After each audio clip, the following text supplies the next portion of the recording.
Alright, so I was going over the patch real quick. They'll be going down probably at some point tonight, I would imagine. It's not yet live, it will probably go down at some point today. Probably within the next couple hours, I would assume. The health of enemies in a dungeon will now scale the more players that enter that dungeon.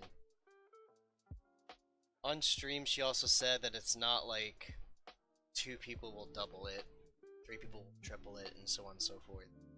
It's scaled a little bit differently. I shouldn't go into specifics about what was scaled and how it was. And she also mentioned that the more players you bring into a dungeon, the higher the rewards will be. That's not coming with the patch, so the rewards won't actually be in the patch, but the health buffs will be. So that's an important change. Updating the layout of the well to provide more usable cover and remove the change that we're blocking movement. I guess that makes the well a little bit easier, especially if you don't know what you're doing yet. If you did know what you were doing, it didn't really matter either way, but nothing wrong with helping out the new players, I guess. Hey, thanks for that follow, Mario. Let's see what else. Decreases the size of the resin pool the Hydra spawns in. I didn't even know this was a complaint, honestly. I do guess it's a little big, but they probably just decided to do it themselves. Improved error messaging on failed login. That does help so people actually know what the error is when they log in, where some error happens. There's a lot of times where I will see people come into the Discord being like, hey, I got this error, I have no idea what it means. I am a system administrator in real life, so I'm pretty used to like these kind of error messages and that makes sense to me, but for those who are not in that industry and don't know what these error codes mean, it's nice to be more clear about it. Maybe have troubleshooting steps or something along the lines of that they can try. So like if they get a proxy error, tell them to like check their internet connection, all sorts of other things. Visually, there seems to be a lot of visual changes compared to gameplay. It seems that when they came back, they only had a limited amount of time to do things, which makes sense. Why they would do a lot more visual than gameplay, just to have more stuff to kind of take off the box. Makes sense at least.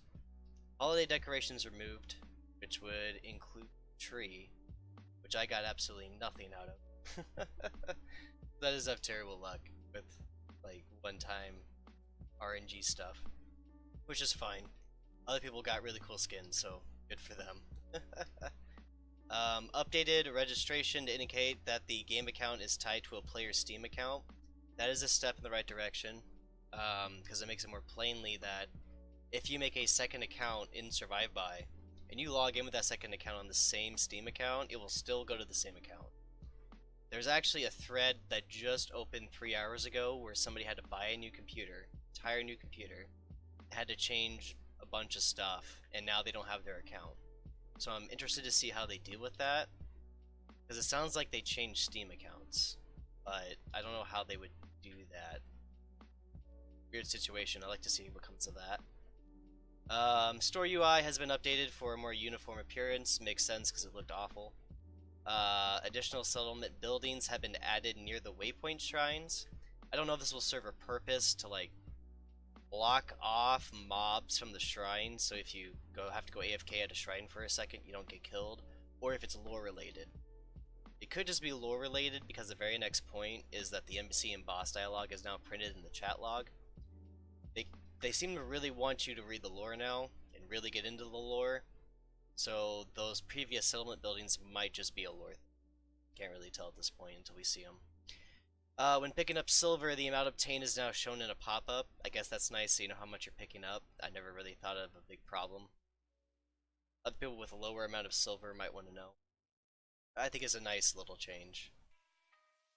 New in-game chat emojis added for the January daily rewards. If you guys want to see those, I actually have them. 1 second here.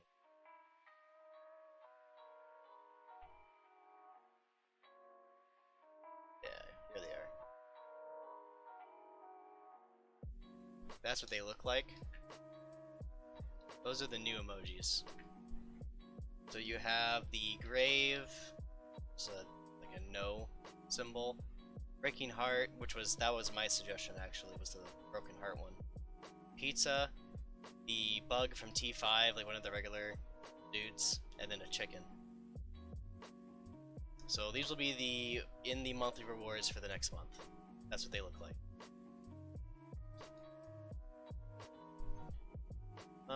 Fix a bug with the Fuse UI showing an incorrect value. I don't know what they mean by Fuse UI. What I have noticed is that your gear may have stats, but they don't add up to what it should actually be. So that might be what they're talking about, but I don't know what they mean by Fuse UI. Fix a bug where die icons were still showing up incorrectly in vendors. I didn't even know that was a problem. I guess it's good that they fixed it. And then if you guys caught the stream earlier from Catherine, this is probably the most important slide that you will see in it. What it says is this January, this is kind of like their monthly plan. Difficulty scaling for dungeons goes live and they've updated the Wells layout. They said today, so I guess that's the end of it. They're just doing the health changes and that's about it. Next week the invasion goes live. So that's cool. If you guys haven't seen the invasion stuff yet, I would say check out the video of the last stream that came out. But there's a lot of, like, the invasion part of the stream was a good chunk of it, so there's a lot to explain there. An overhaul of relics to make them more valuable. The key word here is overhaul, which means that they will be changing them in some way from what they do currently. What that will look like, we don't really know yet. A level range lock will be placed on dungeons to help prevent high-level players from crashing through a dungeon, unlocked by a tier-appropriate player. Only players with a plus or -2 level of the player who unlocks a dungeon may enter. For some people who do T5 to power level, I guess that affects you. But there's a better way to power level anyway, and that would be going to T4 until about level 16, 17. You can do this at level 1, you just kill some mobs, usually you hit 7 by the time you get to the dungeon. And then you go to spiders, which is not a dungeon, so this doesn't change any of that. It does stop people from crashing dungeons and rushing boss against people who were much slower, which is a good thing. We're restructuring how item recovery works in response to pay-to-win concerns about keeping items on death via currency. What they're talking about is the 35 Electrum you can spend to Mark of Kin an item. I am interested to see how they changed it, but since you always keep your gear, like if you're at the end of the game, you can make Bloodstone when the auction house is up, of course. You can make Bloodstone and you can get Electrum for it, and then you can permanently basically keep the same set forever.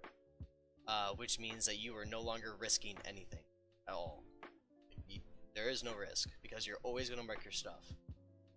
So eventually, that kind of can't work, because then those players never have to buy anything again from it, which hurts the market eventually. Adding a leaderboard to the well. That's pretty cool. A lot of people have been requesting that for the well. There's a lot of endgame players who definitely want that. Glad they're getting that.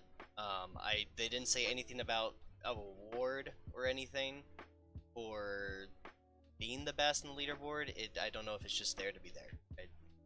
They didn't really go into detail about that. And then they're going to be making big changes to how the well works. There were no specifics given. I remember at some point during one of Catherine's posts, she said that they're going to make it bigger. And what she meant by that, in the context that it was in, was that it won't be the small room, it's going to be a bigger area. That's all I know as far as what changes they may or may not have been talking about. So those are the major changes coming up. If you guys have any questions, just let me know.